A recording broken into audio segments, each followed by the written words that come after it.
عزت مندورنو نن سبا تاسو وینئ چې د رب کائنات د غضب او د عذابونو یو نمونه منګ او تاسو په سترګو باندې وینو چې الله رب العالمین په ډیرو علاقو باندې داسې بارانونه اورول سیلابونه په هغوی کې راله چې لوی لوی بلډینګونه منګ او تاسو ولیدل چې سیلاب ته غورځېږي د هغوی څاروي او حیوانات په سیلابونو کې لاهو شو د هغوی انسانان سیلابونو واخیستل زما د اسلام قدرمنو عزتمندورنو دا د عذاب نمونې رب کائنات منګ او تاسو ته په دې بنیاد باندې ښیي چې ای بندګانو کم بندګان چې د الله د حکمونو نافرماني کوي زما سره د عذاب نمونې بندې نه دي زما سره د عذاب نمونې خلاص نه دي څنګه چې موږ ته رب کائنات د مخکنو امتونو واقعات بیان کړي دي چې الله په یو قوم طوفان راوسته د اسمانونو ځمکو اوبه یې ورباندې را اوخټ کولې او ټول مخ د ځمکې په طوفان کې لاهو کو یو قوم باندې الله کلي الټه کړل د یو قوم نه الله شادوګان او خنزیران جوړ کړل دا د هغوی د ګناهونو اثر الله موږ ته د دې سبب فرمایي فکلا اخذنا بذنبه الله وایي دا ټول موږ د ګناه په وجه باندې راونیول فمنهم من ارسلنا عليه حاصبا په چا مو د کاڼو باران وکړو ومنهم من اخذته الصيحه څوک چغې راونیول ومنهم من خسفنا به الارض څوک مو یې په ځمکو کې ومنډل ومنهم من اغرقنا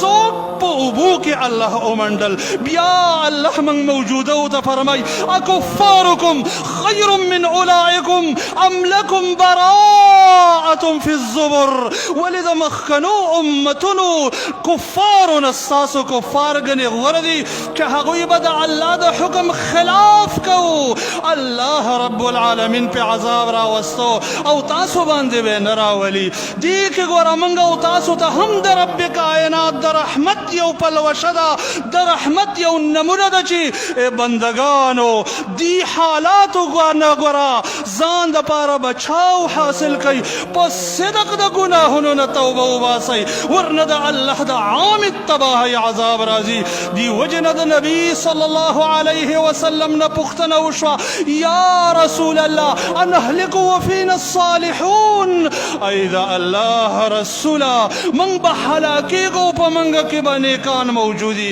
هغه وفرمایل نعم اذا کثر الخبث او چې کله خبیثان خلک ډېر شي د الله د حکم خلاف ډېر شي د الله نافرماني ډېره شي بیا عام عذاب او د عام التباهۍ عذاب راځي زما قدرمنو عزتمندو ورونو نن هم موږ سره موقع ده زه خپل ګناهونه چې مخې ته کېدو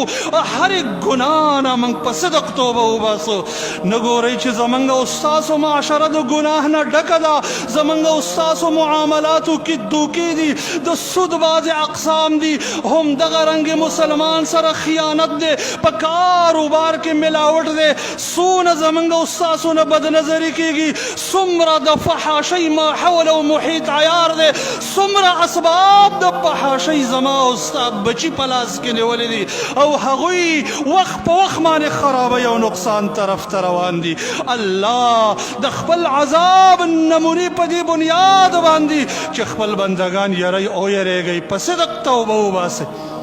څنګه چې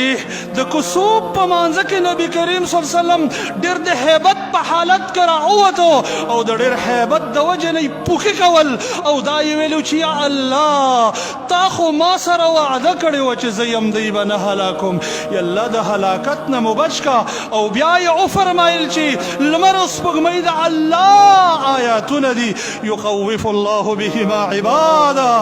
الله په خپل بندګان یری او به نبی صلی الله علیه وسلم د فحاشۍ د زنا تذکره خصوصي ته ورباندې وکړه چې الله نه څوک غیرتمن نشته که ستاسو یو غلام یا وینځه بچی یا لور بدکاري کوي څومره غیرت درځي الله ډېر غیرتمن ذات دی چې د هغې بندګان فحاشۍ طرف ته ورځي ورونو موږ او تاسو ته په دې کې یو بهترینه موقع ده چې خپل زړونه الله ته متوجه کړو د ټولو ګناه ګناهونو نه توبه وباسو او کم مسلمانان چې دې مصیبت وهلې دي هغې مسلمانانو سره د خپل وس مطابق امداد وکړو ځکه د الله نبی فرمای من نفس عن مؤمن كربة من كرب الدنيا نفس الله عنه كربة من كرب يوم القيامة چا چې د مؤمن نه د دنیا غم لرې کو الله به د هغه نه د آخرت مشکل او تکلیف لرې کړي خپله کولی شو یا یو مسلمان لزو شفاعت کولی شو ځکه د مسلمان په حاجت کې یو ساعت چې څوک مزل وکړي الله دومره ثواب ورکوي لکه مسجد نبوي کې چې یو میاش اعتکاف کړی یو میاش اعتکاف د مسجد نبوي نه د مسلمان په حاجت کې منډه وهل بهتره